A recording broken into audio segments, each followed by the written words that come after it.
ബഡ്ജറ്റിനെതിരെ ഗുരുതര ആരോപണവുമായിട്ട് നമ്മുടെ പ്രതിപക്ഷ നേതാവ് വി ഡി സതീശൻ രംഗത്ത് വരികയാണ്. അതായത് ഓൾറെഡി നിലവിൽ നേരത്തെ ഉണ്ടായിരുന്ന ബഡ്ജറ്റിന്റെ 50% പോലും കൃത്യമായിട്ട് ഉപയോഗപ്പെടുത്താനായിട്ട് സംസ്ഥാന സർക്കാരിന് സാധിച്ചിട്ടില്ല.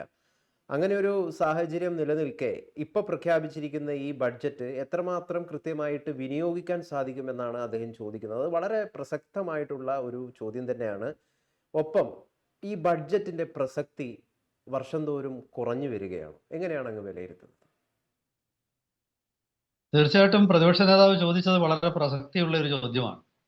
അത് വ്യക്തി എന്നുള്ളത് ഒരു പത്രപ്രവർത്തകൻ എന്നുള്ള നിലയിൽ എനിക്ക് തന്നെ അത് കൃത്യമായിട്ട് അറിയാം. പ്രതിപക്ഷ നേതാവ് പറഞ്ഞത് ബഡ്ജറ്റിൽ പ്രഖ്യാപിക്കുന്ന പല പരിപാടികളും അതിന്റെ 50% പുരോഗതി പോലും ഈ ബഡ്ജറ്റ് ഈ പ്രഖ്യാപിച്ചിരിക്കുന്ന ഒരു കാലയളവുണ്ടല്ലോ, ആ കാലയളവിനുള്ളിൽ അത്ര പോലും ചെയ്യാൻ പറ്റുന്നില്ല. പല പദ്ധതികളും ലോഞ്ച് ചെയ്യപ്പെടുന്നില്ല. പലതും 30-38% ഒക്കെയാണ് പരമാവധി ഇംപ്ലിമെന്റ് ചെയ്യപ്പെടുന്നത്. അത് 100% പ്രസക്തിയുള്ള ശരിയായ ഒരു ചോദ്യമാണെന്നാണ് എനിക്ക് തോന്നുന്നത്. ഞാൻ ഇത്തരുണത്തിൽ ഓർക്കുന്നത് ഈ 2022-23 ബാലഗോപാൽ തന്നെ അവതരിപ്പിച്ച ബഡ്ജറ്റ് ഞാൻ റിപ്പോർട്ട് ചെയ്തിട്ടുണ്ട്. ഞാൻ അതിനെക്കുറിച്ച് എഴുതിയിട്ടുണ്ട്. അപ്പോൾ ആ ബഡ്ജറ്റിൽ അന്ന് അദ്ദേഹം പറഞ്ഞിരുന്നത് തിരുവനന്തപുരം തൊട്ട് അങ്കമാലി വരെ MC റോഡ് വികസിപ്പിക്കാനായിട്ട് 1500 കോടി രൂപ വകയിരുത്തുന്നു എന്നാണ്. അതിനൊപ്പം ഈ കൊല്ലം ചെങ്കോട്ട ഹൈവേ. പക്ഷേ ഈ 1500 കോടി രൂപയുടെ എന്ത് പണിയാണ് തിരുവനന്തപുരം അങ്കമാലി MC റോഡ് വികസിപ്പിച്ചത്? എനിക്കറിഞ്ഞുകൂടാ. എന്നിട്ട് ഇപ്പൊ വീണ്ടും 6000 കോടി രൂപയുടെ അടുത്ത് ഈ ബഡ്ജറ്റിലും വകയിരുത്തിയിട്ടുണ്ട്. എന്താ ഈ വകയിരുത്തുന്നെന്ന് പറയുന്നത്? ഇതൊക്കെ കടലാസിൽ ചുമ്മാതെ എഴുതി വെക്കുന്നതിനപ്പുറത്തേക്ക് ഇതിന് വലിയ ഒരു ഒരു ആത്മാർത്ഥതയോ പ്രസക്തിയോ ഒന്നും ഉള്ളതായിട്ട് തോന്നുന്നില്ല. അന്ന് തന്നെ ഈ 2022-23 തന്നെയാണെന്ന് തോന്നുന്നു മറ്റൊരു പദ്ധതിയും അദ്ദേഹം പ്രഖ്യാപിച്ചത്. ഇതൊക്കെ ഞാൻ തന്നെ എഴുതിയിരുന്നതുകൊണ്ട് എനിക്ക് നല്ല ഓർമ്മയുണ്ട്. അതായത് തിരുവനന്തപുരം തൊട്ട് തിരുവനന്തപുരം ഔട്ടർ റിംഗ് റോഡ് എന്ന് പറഞ്ഞൊരു പദ്ധതി, അത് വിഴിഞ്ഞത്തുമായിട്ട് ബന്ധപ്പെട്ടിട്ടാണ് ആ പദ്ധതി വന്നത്. തിരുവനന്തപുരം തൊട്ട് കൊല്ലം ജില്ലയുടെ അതിർത്തി ആയിട്ടുള്ള കടമ്പാട്ട് കോണം എന്നൊരു സ്ഥലമുണ്ട്. അവിടം വരെ എത്തുന്ന ഒരു ring road, outer ring road. ഈ റിംഗ് റോഡ് എത്തിക്കഴിഞ്ഞാൽ പിന്നെ ഇപ്പോഴത്തെ ഹൈവേയിലെ NH-66 വളരെയധികം തിരക്ക് കുറയുമെന്നും കൊല്ലം തിരുവനന്തപുരം ജില്ലകൾക്കിടയിലുള്ള യാത്ര ഈ റോഡിലൂടെ ആകുമെന്നും ഒക്കെ പറഞ്ഞിട്ടാണ്. പക്ഷെ ഈ റോഡ് എവിടെ പോയി എനിക്ക് അറിഞ്ഞുകൂടാ.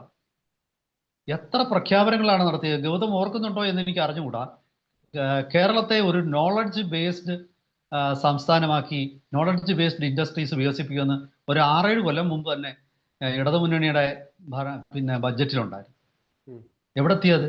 എന്താ ഈ നോളജ് ബേസ്ഡ് ആയിട്ട് ഇവിടെ എന്ത് ഇൻഡസ്ട്രിയാണ് ഉള്ളത് കേരളത്തിൽ? ഈ കഴിഞ്ഞ ഒരു 5 വർഷത്തിനുള്ളിൽ എന്തെങ്കിലും വലിയൊരു വ്യവസായം വന്നിട്ടുണ്ട്? എനിക്കറിഞ്ഞുകൂടാ. വിഴിഞ്ഞം എന്ന് പറയുന്നത് അത് ഇപ്പോഴൊന്നും അല്ല, അതൊരു 1990-കൾ തൊട്ട് പ്ലാൻ ചെയ്ത ഒരു പദ്ധതിയാണ്. കരുണാകരന്റെ കാലത്തായിരുന്നു തുടക്കം. ഉമ്മൻചാണ്ടിയുടെ കാലം ആണത് 2013 ഒക്കെ ആകുമ്പോഴത്തേക്കാണ് അതിന് ജീവൻ വെച്ച് കൃത്യമായ രീതിയിലേക്ക് കാര്യങ്ങൾ വന്നത്.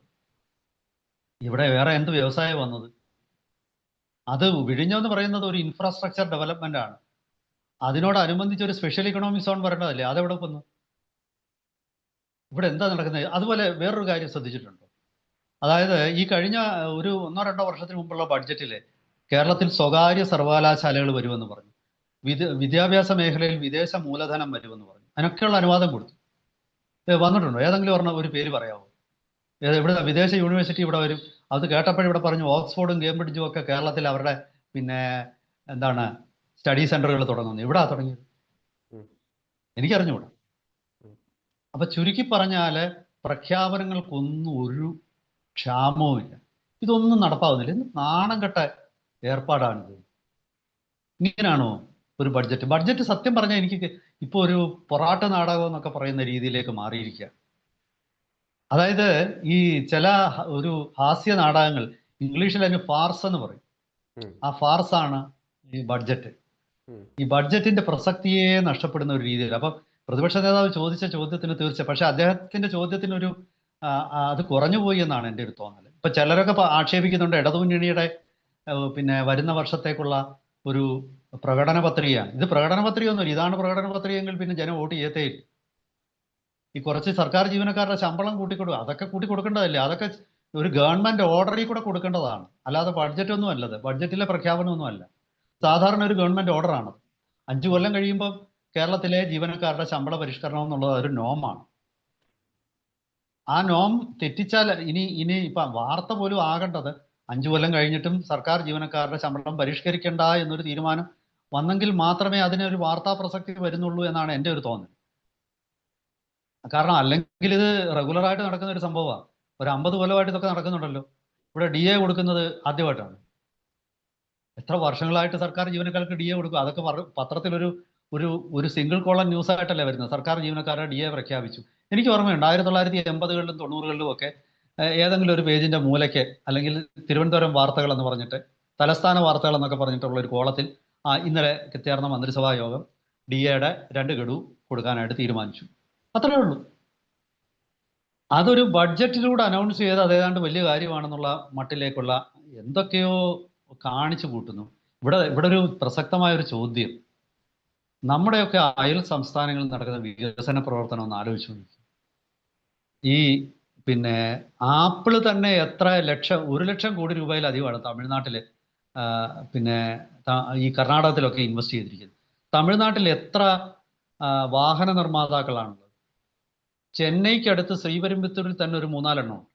ഇപ്പൊ പിന്നെ തൂത്തുക്കുടിയൊക്കെ വാഹന നിർമ്മാണത്തിന്റെ കേന്ദ്രമായിട്ട് വിൻഫാസ്റ്റ് എന്ന് പറയുന്ന കൊറിയയുടെ ഇലക്ട്രിക് കാർ മാനുഫാക്ചറിങ് ഇപ്പൊ അവിടെയാണ് നടക്കുന്നത്. അവർ 3000 കോടി രൂപയിലധികം ഇൻവെസ്റ്റ്മെന്റാണ്.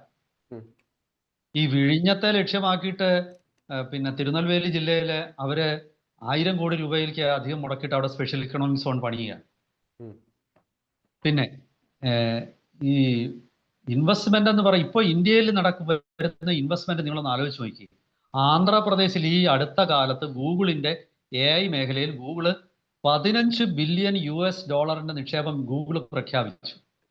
മൈക്രോസോഫ്റ്റ് അവിടെ ഇൻവെസ്റ്റ്മെന്റ്, ഇതൊക്കെ 1 ലക്ഷം കോടിയൊക്കെയാണ് ഏറ്റവും കുറഞ്ഞ ഇൻവെസ്റ്റ്മെന്റ് പ്രഖ്യാപനം വരുന്നത്. കേരളത്തില് എന്ത് പ്രഖ്യാപനമാവുന്നത്? കേരളത്തിൽ എന്ത് പ്രഖ്യാപനമാണ്? ഇപ്പം ഇന്ത്യയുടെ സോഫ്റ്റ്വെയർ ക്യാപിറ്റലാണ് ബാംഗ്ലൂർ. ശരിക്കും പറഞ്ഞാൽ ഇന്ത്യയിലെ ആദ്യത്തെ സോഫ്റ്റ്വെയർ പാർക്കാണ് തിരുവനന്തപുരത്തെ ടെക്നോ പാർക്ക്. അന്ന് ബാംഗ്ലൂർ ഒന്നും അല്ല. അതിനുശേഷം ഇപ്പൊ ബാംഗ്ലൂർ എവിടെ കിടക്കുന്നു? കേരളത്തിൽ നിന്ന് 30,000 കോടി രൂപയുടെ സോഫ്റ്റ്വെയർ എക്സ്പോർട്ട് എന്ന്. എന്തെന്ന്? അവിടെ ബാംഗ്ലൂർ നഗരത്തിൽ നിന്ന് തന്നെ ഒരു 3 ലക്ഷം കോടിയിൽ കൂടുതൽ ആനുവൽ എക്സ്പോർട്ട് ഉണ്ട്. 3 അല്ല, ഞാൻ ഒരു ഉദ്ദേശത്തിനുള്ള കണക്ക് പറഞ്ഞു. കേരളം ഇവിടെ കിടക്കുന്നു.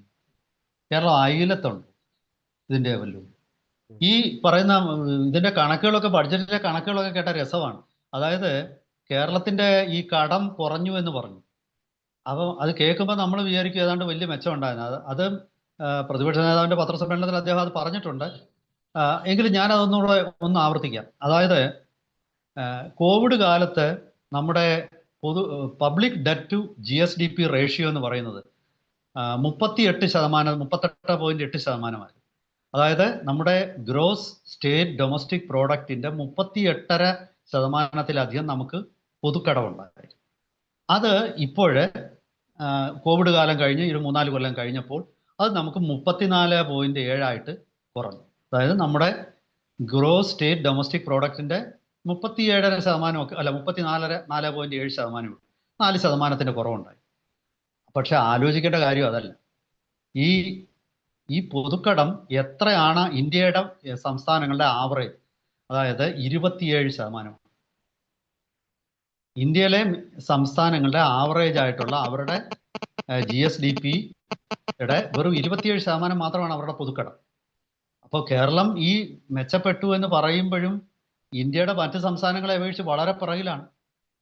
ഇനിയും ഒരു കേന്ദ്ര സർക്കാർ നിയോഗിച്ച ഒരു കമ്മീഷൻ ഉണ്ട്, അത് NK സിംഗ് കമ്മീഷൻ എന്നായിരുന്നു. ഞാൻ അദ്ദേഹത്തിന്റെ പേര് മറന്നുപോയി.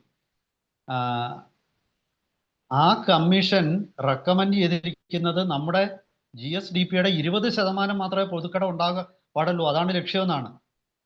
ആ ലക്ഷ്യത്തിൻ്റെ ഒന്നും അടുത്ത് പോലും നമ്മൾ എത്തിയില്ല.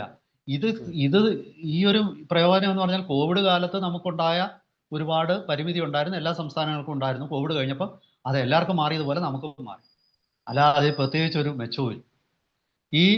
പിന്നെ സർക്കാർ ജീവനക്കാർക്കും പിരിഞ്ഞു പോയവർക്കുമായിട്ട് 1 ലക്ഷം കോടി രൂപയുടെ കുടിശ്ശിക ഇപ്പോൾ ഉണ്ട്. അപ്പോൾ സർക്കാർ ജീവനക്കാർക്ക് 2 ഗഡു ക്ഷാമബത്ത കൊടുത്തോണ്ടൊന്നും ഒരു കാര്യമില്ല. കൊടുക്കാനായിട്ട് കോടിക്കണക്കിനുണ്ട്. ഈ അടുത്ത കാലത്ത് കോൺട്രാക്ടർമാർ ഒരു പ്രസ്താവന ഇറക്കിയിരുന്നു. ഈ പിന്നെ കേരള ജലവിഭവ ബോർഡ് ഉം. ഈ കോൺട്രാക്ടർമാർക്ക് 1 വർഷമായിട്ട് അവർക്ക് പിന്നെ കുടിശ്ശിക കൊടുക്കുന്നതേ ഇല്ല എന്ന് പറയും. കോൺട്രാക്ടർമാർക്ക് കോടിക്കണക്കിന് രൂപയുടെ കുടിശ്ശികയാണ് കേരള സർക്കാർ കൊടുക്കാനുള്ളത്. പലരും വർക്ക് എടുക്കുന്നില്ല. ജലവിഭവ വകുപ്പിന്റെ വർക്ക് വളരെ ചുരുക്കം കോൺട്രാക്ടർമാരെ എടുക്കുന്നുള്ളൂ. അങ്ങനെ പല മേഖലകളിലും കുടിശ്ശിക വരുത്തിയിരിക്കുകയാണ്. ഇതൊക്കെ ഇതിനൊക്കെ പണം എവിടുന്ന് കണ്ടെത്തും? ഒരു പദ്ധതിയും നടപ്പാക്കുന്നില്ല. അതൊരു പക്ഷേ മനഃപൂർവ്വമായിരിക്കും. എന്തെന്നാൽ ഒരു പദ്ധതി പൂർണ്ണമായിട്ട് നടപ്പാക്കണമെങ്കിൽ പൈസ വേണ്ടേ? ഇത് വെറുതെ പ്രഖ്യാപനം നടത്താൻ വേണ്ടിയിട്ട് പ്രഖ്യാപനം നടത്തുകയാണ്, അല്ലാതെ പദ്ധതി നടപ്പാക്കാനല്ല. നമ്മൾ ഈ ഒരു കാര്യം കൂടെ പറഞ്ഞു, ഒരുപക്ഷെ സമയം തീരുന്നുണ്ടാകാം, അല്ലെങ്കിൽ എനിക്കൊരു ദിവസം പറയാനുള്ള കാര്യങ്ങളുണ്ട് ഇതിനകത്ത്.